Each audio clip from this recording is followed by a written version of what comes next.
Baik, sebelumnya Om Swastiastu.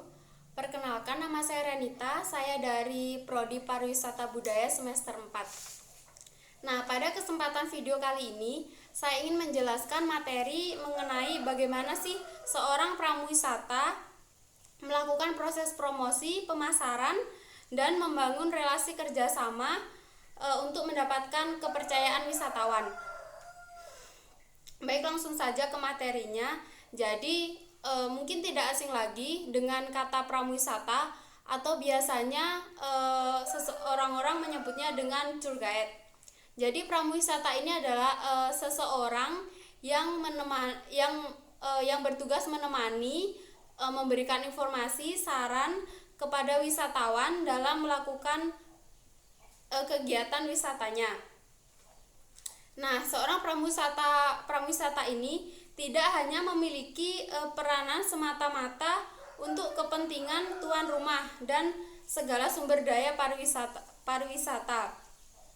Namun, seorang pramuwisata juga berperan sebagai agen atau motivator dari nilai konservasi dalam konteks pemeliharaan sumber daya pariwisata di suatu destinasi. Nah, tidak hanya sampai di situ saja. Sebenarnya banyak sekali peranan menjadi seorang pramuwisata dalam memajukan industri pariwisata. Hal penting salah satunya adalah dalam bidang promosi.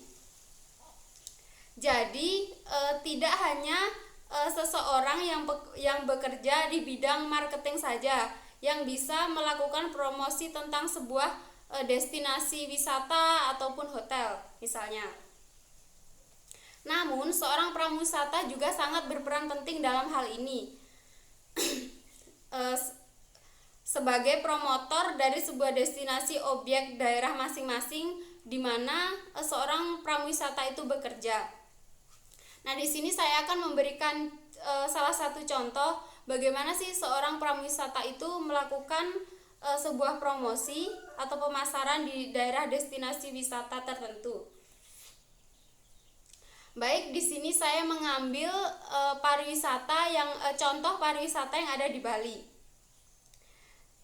Jadi begini, seseorang wisatawan tiba di Bali, wisatawan mungkin telah memiliki gambaran tentang Bali secara umum yang mereka dapatkan dari sumber informasi mereka masing-masing, misalnya dari internet bahkan dan informasi lainnya. Dan lalu pertemuan mereka dengan pramuwisata di pintu gerbang kedatangan dapat menjadi peralihan dari apa yang mereka bayangkan selama ini tentang Bali kepada kenyataannya bahwa mereka telah berada di Bali. Peralihan yang disebutkan di atas adalah suatu peralihan dari zero mood ke first mood. Pada tahap ini, wisatawan merangkai sebuah gambaran tentang Bali dengan bantuan penjelasan dari seorang pramuwisata.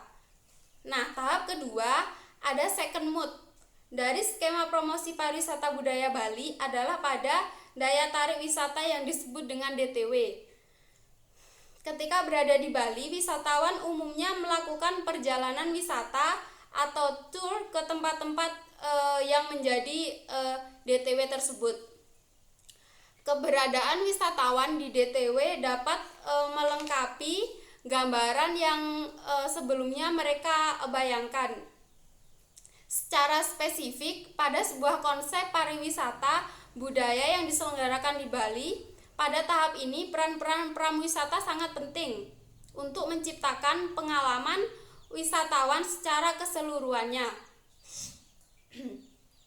Dalam konteks produsen dan konsumen, wujud dari produk pariwisata budaya Bali sangat memungkinkan untuk dinilai oleh wisatawan ketika melakukan tur yang dipandu oleh pramuwisata.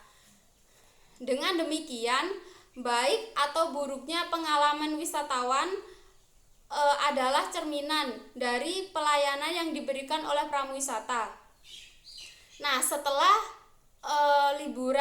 habis waktu mereka liburan di Bali, wisatawan tentunya akan kembali ke negara asal mereka. Ini adalah tahap ketiga atau third mode dari skema promosi pariwisata budaya Bali pada bidang kepemanduan wisatawan. Nah, pada tahap ini wisatawan umumnya menceritakan tentang pengalaman mereka yang terdiri dari keseluruhan kesan atau pengalaman mereka rasakan ketika mereka berlibur ke Bali. Nah, kendati produk pariwisata Bali sangat beragam wujudnya, tetapi secara umum dalam konteks pariwisata budaya, pengalaman kebudayaan wisatawan sangat tergantung pada performa pramuwisata. Adapun pengalaman kebudayaan wisatawan yang diperoleh dari pramuwisata nantinya menjadi substansi promosional yang disebarkan secara mulut ke mulut oleh wisatawan itu sendiri. Dengan demikian, promosi kepariwisataan budaya Bali baru dapat dikatakan terfasilitasi semua secara komprehensif. Nah, selanjutnya jadi dengan memastikan wisatawan mengunjungi daya tarik wisata ditemani oleh pramuwisata yang berkompeten, profesional, dan sadar akan peran mereka sebagai promotor, maka promosi dari mulut ke mulut dapat terjadi secara alami. Dan keunggulan dari penerapan strategi promosi ini adalah promosi untuk jangka panjang yang berkelanjutan oleh karena promosi dari mulut ke mulut itu memiliki tingkat kepercayaan yang tinggi, sehingga dapat menjadi tepisan bagi persepsi skeptis wisatawan sebagaimana diakibatkan oleh kelebihan beban informasi dari jenis-jenis promosi lainnya yang dirasakan kurang sesuai dengan konsep kepariwisataan budaya Bali. Nah, setelah saya menjelaskan mengenai cara seorang pramuwisata melakukan proses promosi dan pemasaran ini, lalu saya akan lanjut bagaimana sih seorang pramuwisata membangun relasi kerjasama untuk mendapatkan sebuah kepercayaan dari wisatawan. Menurut pendapat saya sendiri, pramuwisata itu kan adalah duta bangsa atau setidaknya duta daerah lah di tempat mereka bekerja. Apa yang diekspresikan, apa yang disampaikan oleh pramuwisata di pramuwisata itu dianggap oleh wisatawan sebagai cerminan karakter masyarakat setempat. Maka dari itu di sini perlu sekali seseorang pramuwisata yang jujur, berkompeten dan profesional. Jika sudah itu, tentunya akan gampang untuk seorang pramuwisata membangun relasi kerjasama terhadap perusahaan-perusahaan tertentu atau hotel misalnya. Karena mereka dengan memegang jiwa jujur, profesional, memiliki jiwa berkompeten, tentu ia akan mendapatkan sebuah kepercayaan dari wisatawan. Dan jika mereka ingin datang lagi ke Bali, mereka pasti memilih jasa kita lagi untuk menemani perjalanan wisata mereka. Mungkin sekian presentasi materi yang bisa saya sampaikan pada video kali ini. Apabila ada informasi yang kurang jelas atau kurang tepat, saya mohon maaf. Saya akhiri dengan Paramasanti. Om Santi Santi Santi Om. Terima kasih.